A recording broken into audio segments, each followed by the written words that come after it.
Hay momentos en la historia donde una sola decisión marca el fin de una era. Ujú. Y otras veces, esa misma decisión desata una persecución literal por el desierto. Totalmente. Y a veces ambas cosas al mismo tiempo. Exacto. Bien, vamos a desempacar esto, porque nuestra inmersión profunda de hoy se centra en un punto de quiebre absoluto.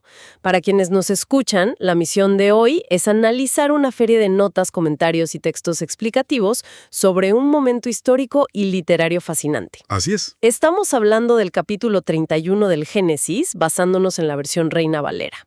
Y bueno, para establecer el escenario, tenemos a un hombre, Jacob, que lleva ya 20 años trabajando para su suegro, Labán. 20 años, que se dice fácil, pero es toda una vida. Una vida de tensión, o sea, de contratos alterados, de manipulación familiar constante, y finalmente llega el día en que dice, ya, es suficiente, empaca absolutamente todo y huye a la medianoche. Y para nuestra audiencia, les adelanto que esta historia lo tiene todo. Tiene de todo, ¿sí? Drama familiar, escapes secretos, estatuillas robadas, persecuciones implacables y hasta intervenciones divinas, directas para evitar una tragedia. Yo, la verdad, estoy fascinada con este material. Es que es un drama épico, sin duda. Pero al profundizar en este material, creo que queda claro que es mucho más que una simple huida de medianoche. Claro. Es un estudio súper interesante sobre las transiciones vitales. Nos muestra, digamos, cómo se cierra un ciclo de abuso de poder y cómo opera la protección cuando alguien está en una vulnerabilidad extrema. Ujú. Jacob no solo está huyendo de un suegro que es, pues, bastante difícil. Está intentando desvincularse por completo de un sistema que lo ha mantenido atrapado durante 2 décadas. Todo para poder finalmente reclamar una identidad y un destino propios hacia la tierra prometida. Y fíjate que el ambiente para llegar a esa decisión no se volvió tóxico de un día para otro. No, claro que no. Fue gradual. Exacto. El relato detalla cómo las tensiones van escalando lentamente hasta hacerse ya insostenibles. Todo parece estallar por un tema puramente económico, de patrimonio, El dinero siempre complica las cosas. siempre. Los hijos de Labán, que vienen siendo los cuñados de Jacob, empiezan a murmurar con una envidia que ya no pueden ocultar. Las fuentes citan una queja directa. Dicen algo como: Jacob ha tomado todo lo que era de nuestro padre. Ujú. Y de lo que era de nuestro padre ha adquirido toda esta riqueza.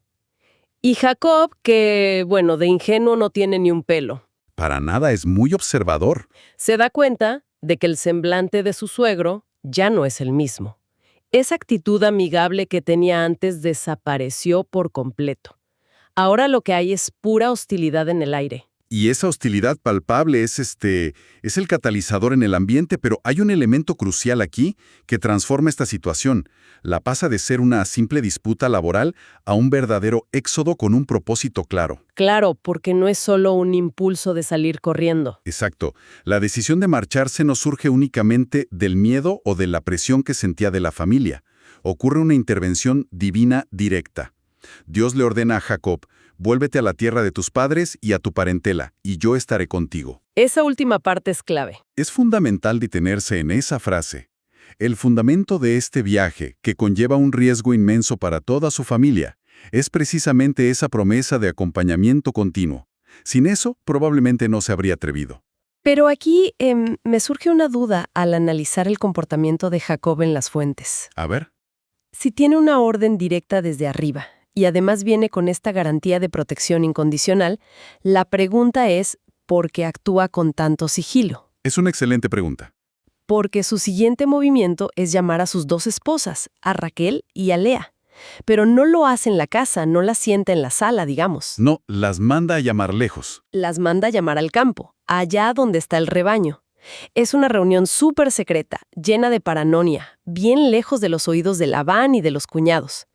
O sea, parece una contradicción enorme tener el respaldo divino y al mismo tiempo estar actuando a escondidas. Es que esa es precisamente la tensión humana que hace que este texto sea tan rico para analizar. Tener una promesa divina no elimina de forma instantánea el miedo humano. Claro, el instinto de supervivencia sigue ahí. Y tampoco borra 20 años de condicionamiento psicológico bajo el control de un manipulador experto como lo era Labán. Jacob sabe perfectamente de lo que su suegro es capaz. Ujú. Por eso, en ese campo abierto, donde se asegura de que nadie pueda espiarlos, Jacob presenta su caso ante Raquel y Lea casi como si fuera un abogado en un juicio. Les expone todos los motivos. Les enumera todas las injusticias, les recuerda cómo Labán, su propio padre, lo engañó cambiándole el salario nada menos que 10 veces. 10 veces. O sea, 10 veces en 20 años. Es como ir a renegociar tu contrato laboral cada 2 años y salir perdiendo absolutamente siempre. Una frustración total. Total. Y aún así, Jacobes explica a sus esposas que no se va con las manos vacías, pero gracias a una intervención superior. Les relata esta visión donde se le mostraba que la genética de las ovejas iba a jugar a su favor. La famosa visión del ganado. Exacto, que aseguraba que las ovejas manchadas y listadas, que eran la parte que le tocaba a él del trato, se multiplicaran milagrosamente. Básicamente les está diciendo, su padre intentó arruinarme, pero una fuerza mayor lo protegió y lo impidió. Así es. Y lo que a mí me resulta súper impactante analizando los textos es la respuesta de Raquel y Lea. Porque, a ver, durante gran parte de la historia anterior a este momento, estas dos hermanas han estado en una competencia feroz. Sí, una rivalidad constante por el afecto de Jacob. Lo fascinante aquí es el cambio en la dinámica de poder. Ante esta revelación de Jacob, esa rivalidad simplemente se evapora. Y forman un frente unido que es impresionante. Muestran una madurez y una claridad tremenda sobre su propia situación familiar. Es que reconocen en voz alta una realidad que es brutal para cualquier hijo. Reconocen que su padre las ha tratado como extranjeras. ¡Qué fuerte! Muy fuerte. Llegan a decir explícitamente que las ha vendido y que además se ha consumido el dinero que les correspondía. Claro, porque en esa cultura había reglas. Exactamente. En el contexto de esa cultura, la dote de las hijas debía reservarse. Era como una red de seguridad financiera para ellas y sus hijos, pero Labán, en su avaricia, la absorbió en su propio patrimonio. Se quedó con todo. Se quedó con todo. Así que, en lugar de defender a su padre, que sería quizá lo esperado por lealtad familiar, se alinean completamente con su esposo y le dicen, todo lo que Dios te ha dicho, hazlo. ¡Wow! Esa validación total es el empujón definitivo que Jacob necesitaba. Sin duda. Y así, bueno, pasamos a la fase de ejecución, la gran huida. Pero reitero, no es que Jacob presente una renuncia formal en la oficina. No, para nada. No hay aviso previo. Él espera una ventana de oportunidad muy específica. Resulta que Labán se va a esquilar sus ovejas. Y, leyendo el contexto de la época, la esquila era como una gran festividad agrícola. Tomaba mucho tiempo. Tomaba tiempo, había celebraciones y, lo más importante para la estrategia de Jacob, ponía a Labán a 3 días de viaje de distancia. 3 días es muchísimo. 3 días de ventaja en el mundo antiguo es una eternidad. Así que Jacob toma a su familia, a todos sus siervos, empaca todo su inmenso rebaño y emprende la marcha hacia Canaán. Pero justo aquí, en este momento de máxima tensión, ocurre algo súper desconcertante. ¿El robo? El robo. Sin que Jacob tenga la más mínima idea, Raquel se roba los ídolos domésticos de su padre, los que las fuentes llaman terafines. Y esto siempre me ha parecido rarísimo. ¿Qué sentido tiene llevarse unas estatuillas cuando estás intentando escapar sigilosamente con una caravana inmensa? Bueno, el robo de los terafines es uno de los detalles que más se ha debatido en los comentarios de este texto. Hay que entender que no eran simples adornos de repisa. Claro, no era decoración. Para nada. Estos ídolos familiares tenían un peso cultural inmenso.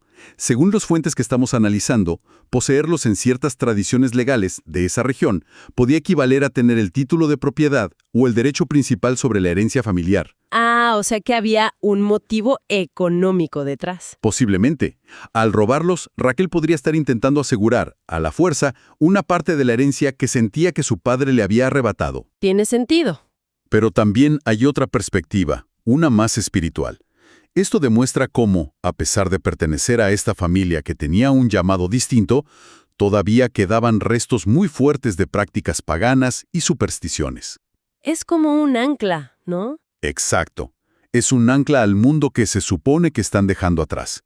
Raquel no lograba soltar del todo ese pasado. Y es un ancla que casi hunde todo el barco de Jacob, porque como era de esperarse, al tercer día, Labán se entera de que su yerno se ha esfumado.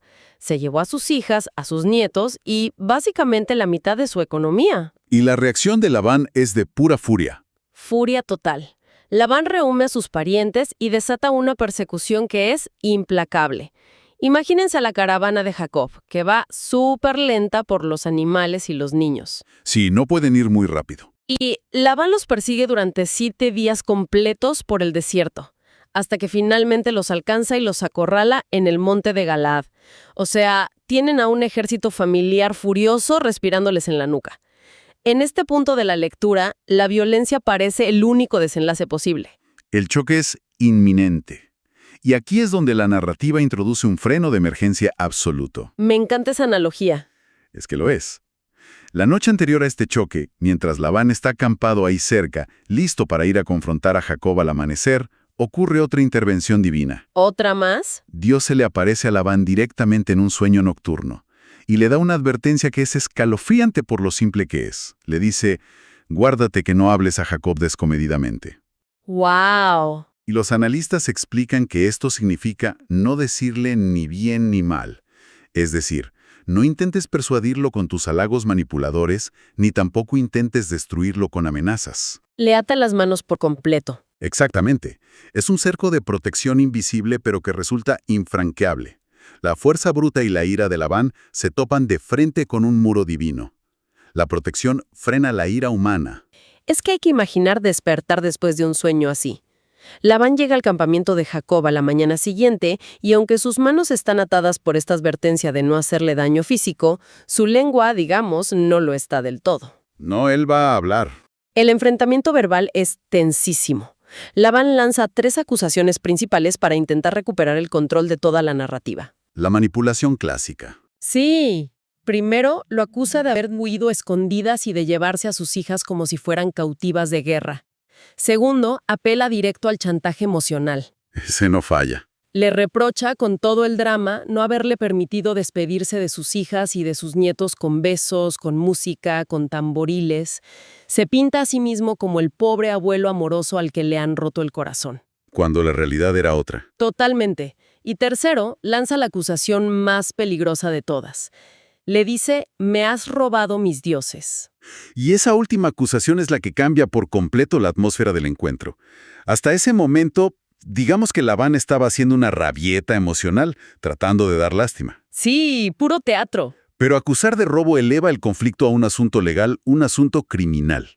Jacob sabe perfectamente que él no tomó ningún ídolo, pero ignora por completo el secreto que guarda Raquel. Y aquí es donde se pone realmente interesante. Porque por esa misma ignorancia y sintiendo la indignación de alguien que sabe que está siendo falsamente acusado, Jacob comete un error táctico que da terror. Un error gravísimo. Lanza una sentencia de muerte. Declara abiertamente ante todos los presentes, con quien hallares tus dioses, no viva. Imagínate la cara de Raquel en ese momento. Pánico total. Sin saberlo, Jacob acaba de ponerle una diana en la espalda a su propia esposa. Y le da a Labán permiso absoluto para ir a registrar cada rincón del campamento. Y la tensión que transmiten las fuentes en esta parte del relato es insuperable. Se describe con mucho detalle cómo Labán va entrando meticulosamente, tienda por tienda. Buscando las estatuillas. Entra primero a la tienda de Jacob, revisa todo, luego a la de Lea, luego a la de las 2 siervas.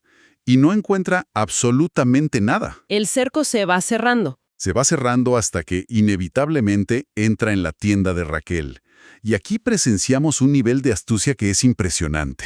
Una estrategia de alto riesgo. Sí, Raquel ha tomado los terafines, los ha escondido dentro de la albarda, es decir, la montura del camello, y literal se ha sentado encima de ellos. Es un juego de póker impresionante. Cuando Labán entra a registrar su tienda, ella no se levanta.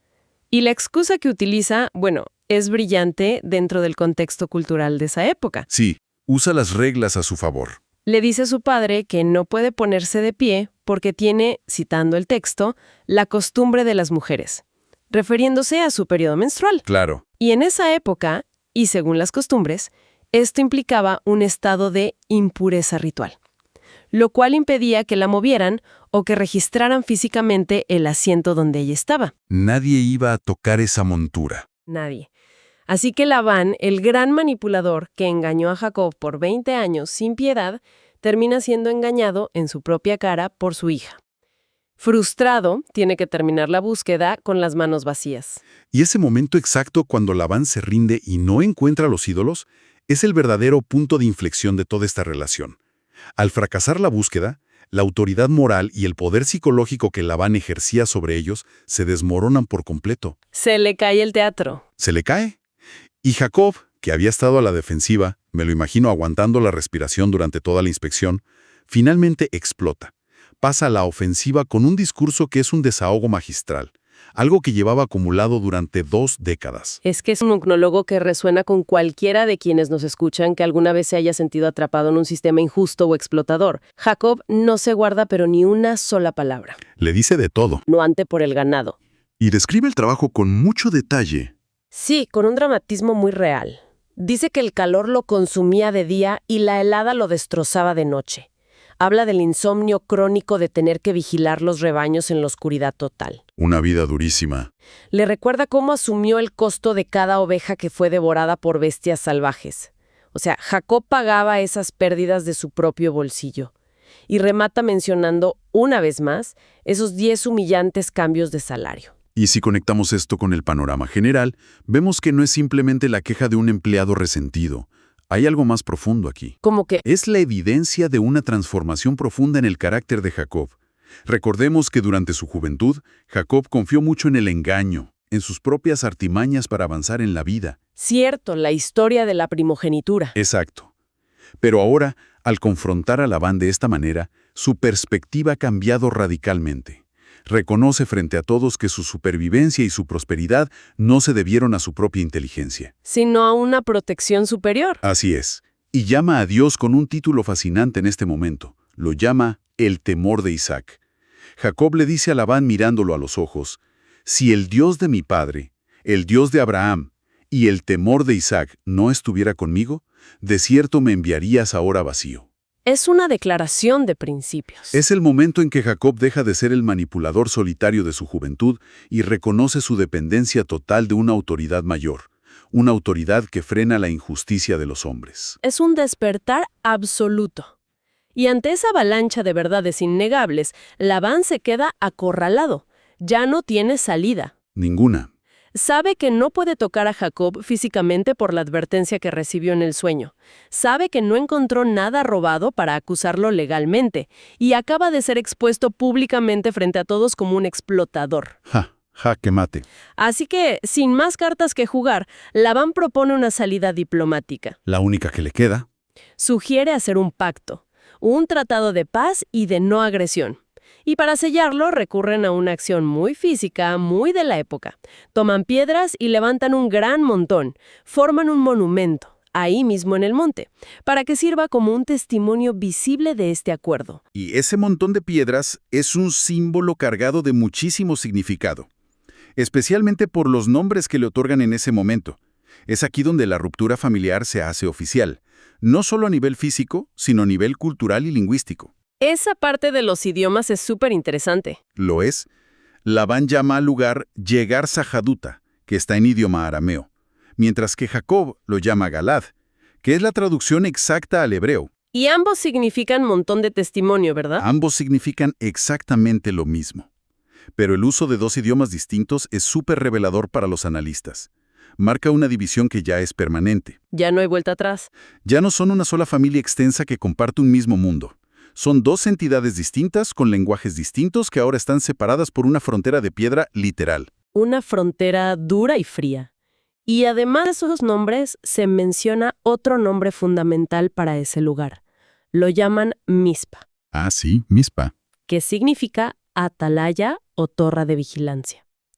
Labán pronuncia una frase que si uno la lee rápido a primera vista, suena como muy religiosa y solemne. Dice, atalaye Jehová entre tú y yo cuando nos apartemos el uno del otro. Suena bonito. Suena bonito, pero analizando el contexto y todo lo que acaba de pasar, esto no es para nada un deseo cálido de protección mutua. Es más bien una advertencia bastante distante. Un te estoy vigilando. Básicamente están diciendo, como ya no confío en ti y no vamos a estar cerca para vigilarnos el uno al otro, que sea Dios quien vigile desde su atalaya, que no cruces esta línea para hacerme daño. Exacto. Es el establecimiento de un límite estricto y necesario. El acuerdo tiene cláusulas muy claras. Ninguno de los dos va a cruzar más allá de ese montón de piedras con intenciones hostiles. Ujú. Además, Labán exige que Jacob jure no maltratar a sus hijas ni tomar otras mujeres.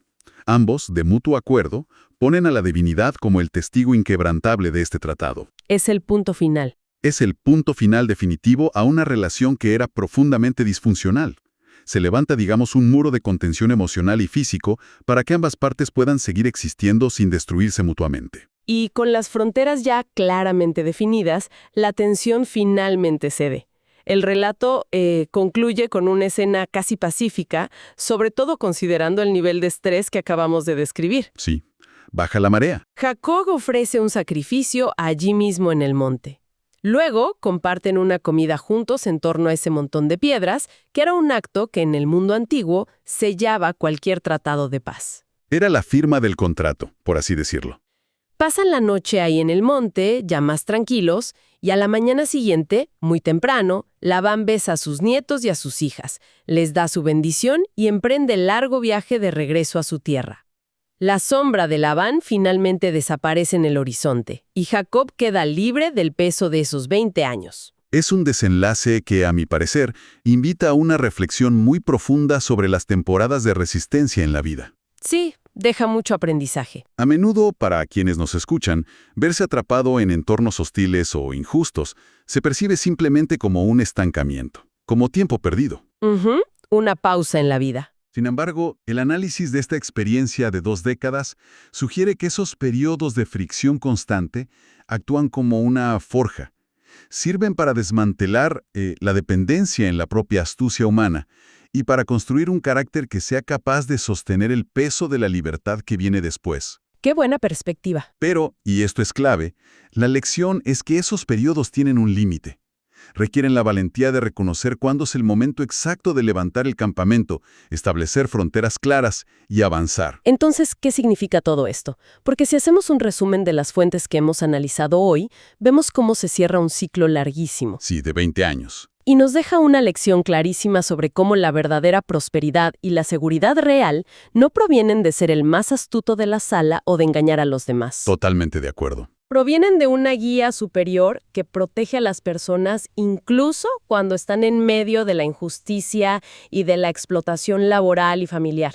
No se puede vivir en la casa del suegro explotador para siempre. Definitivamente no. Hay que saber cuándo trazar la línea en la arena, o en este caso, la línea de piedras en la montaña.